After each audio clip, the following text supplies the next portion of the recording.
बोलिए मंगल मूर्ति भगवान की जय। ज्येष्ठ कृष्ण पक्ष की एकादशी श्रवण के पूर्व एक कलश बना लें, कलश रखें, गौरी गणेश रखें और कलश का पूजन कर लें। गणेश जी की प्रार्थना करें, फूल चावल गणेश जी में अर्पित करें।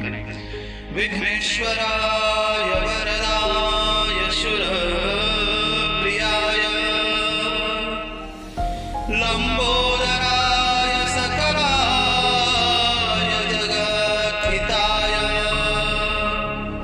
नारायणाय श्रुतियज्ञ विभूषिताय गौरीसुताय गणनाथ नमो नमस्ते।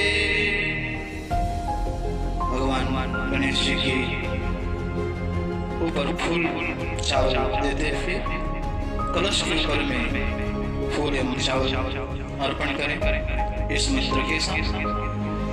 नमो नमस्ते स्फटिक प्रभाय सुश्वेत हाराय सुमंगलाय सुपाशहस्ताय जसासनाय जलाधिनाथाय नमो नमस्ते। भगवान लक्ष्मी नारायण का ध्यान इस मंत्र से करें।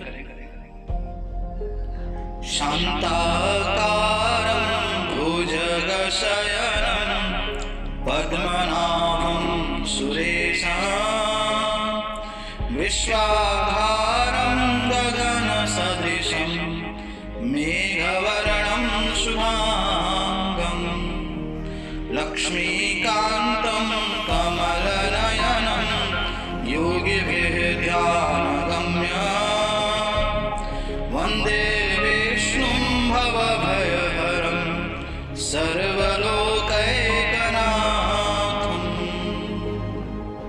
बोलिए लक्ष्मी नारायण भगवान की जय। फूल चावल भगवान को अर्पित करें। समस्त आवाहित देवताओं के स्नान के लिए जल का प्रयोग करें और जल के उपरांत पंचामृत से स्नान कराएं। उसके उपरांत पुनः जल का स्नान कराएं, वस्त्र अर्पित करें। श्रीखंडम चंदनम दिव्यम केसरादि समन्वितम विलेपनम सुरश्रेष्ठ चंदनम प्रतिगृह्यताम्। भगवान को चंदन अर्पित करेंगे। पुष्प तुलसी पत्र अर्पित करने के उपरांत धूप दीप से भगवान का पूजन करेंगे और नैवेद्य के रूप में फल मीठा अर्पित करते हुए तुलसी का भोग लगाएंगे और आचमन हेतु जल प्रदान करेंगे।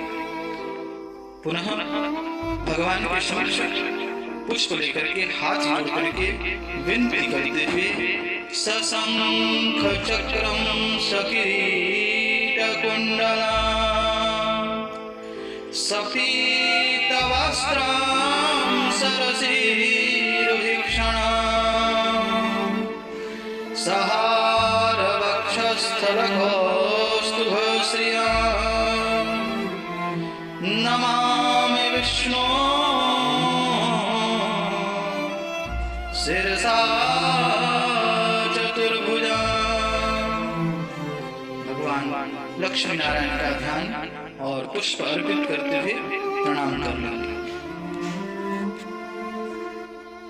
आइए अब ज्येष्ठ मास के कृष्ण पक्ष की एकादशी की कथा का श्रवण करते हैं। अथ अपरा एकादशी महात्म्य। श्री युधिष्ठिर बोले कि हे भगवान, ज्येष्ठ मास की कृष्ण पक्ष की एकादशी का नाम क्या है तथा उसका महात्म्य क्या है, सो कृपा कर कहिए।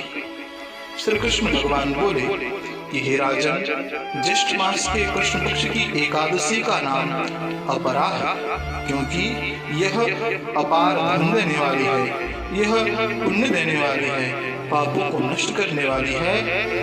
जो मनुष्य इस एकादशी का व्रत करते हैं उनकी लोक में प्रसिद्धि होती है।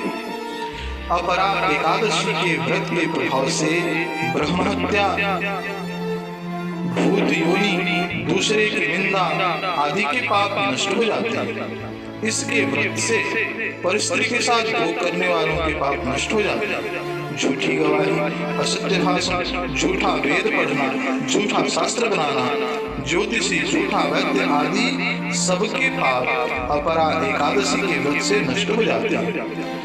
जो क्षत्रिय युद्ध क्षेत्र से भाग जाए तो वे नरक को जाते हैं, परंतु अपरा एकादशी को व्रत करने से उन्हें स्वर्ग की प्राप्ति होती है। जो शिष्य गुरु से विद्या ग्रहण करते हैं परंतु बाद में उनकी निंदा करते हैं, वह अवश्य ही नरक में जाते हैं। वह भी अपरा का व्रत करने से स्वर्ग को जाते हैं। जो फल तीनों पुष्करों में स्नान करने से या कार्तिक मास में स्नान करने से अथवा गंगा जी के तट पर पितरों को पिंडदान करने से मिलता है, वह फल एकादशी, अपरा एकादशी व्रत करने से मिलता है। सिंह राशि वालों को बृहस्पति के दिन गोमय में स्नान करने से, कुंभ में श्री केदारनाथ जी के दर्शन करने से तथा बद्रिकाश्रम में रहने से तथा सूर्य चंद्र ग्रहण में कुरुक्षेत्र में स्नान करने से जो फल मिलता है, वह फल अपरा एकादशी के व्रत से मिलता है। हाथी घोड़े के दान से तथा यज्ञ के स्वर्ण के दान से जो फल मिलता है, वह फल अपरा के व्रत करने के फल के बराबर है। हाल ही ब्याही हुई गौ व भूमि या स्वर्ण के दान का फल भी इसके फल के बराबर होता है। यह व्रत पाप रूपी वृक्षों को काटने के लिए कुल्हाड़ी के समान है। यह अपरा का व्रत पाप रूपी अंधकार से मुक्त करने के लिए सूर्य के समान है। अतः मनुष्य को इस एकादशी का व्रत अवश्य करना चाहिए। यह व्रत सब व्रतों में श्रेष्ठ है। अपरा एकादशी के दिन भक्ति पूर्वक विष्णु भगवान का पूजन करे, जिसके अंत में विष्णु पद की प्राप्ति होती है। हे राजन, मैंने यह अपरा एकादशी की कथा लोक हित के लिए कही है। इसके पढ़ने व सुनने से समस्त पाप नष्ट हो जाते हैं। बोलिए लक्ष्मी नारायण भगवान की जय। इस प्रकार कथा श्रवण करने के उपरांत पुनः भगवान विष्णु का पूजन करें। पूजन के लिए दीप जला लें और आरती करते हुए भगवान विष्णु को पुनः प्रणाम करें, पुष्प अर्पण करें। इस प्रकार एकादशी की यह पूजन कथा ज्येष्ठ मास के कृष्ण पक्ष की एकादशी के लिए है। समस्त पूजन, समस्त यज्ञादि के विधान के लिए इस चैनल का निर्माण किया गया है। यदि आप इस चैनल को अब तक सब्सक्राइब नहीं किए हैं तो उसे जरूर सब्सक्राइब कर लें और बेल बटन को दबाएं, ताकि आगे चलने वाली जो भी पूजन की विधियां हैं वो आपको पता चलती रहें।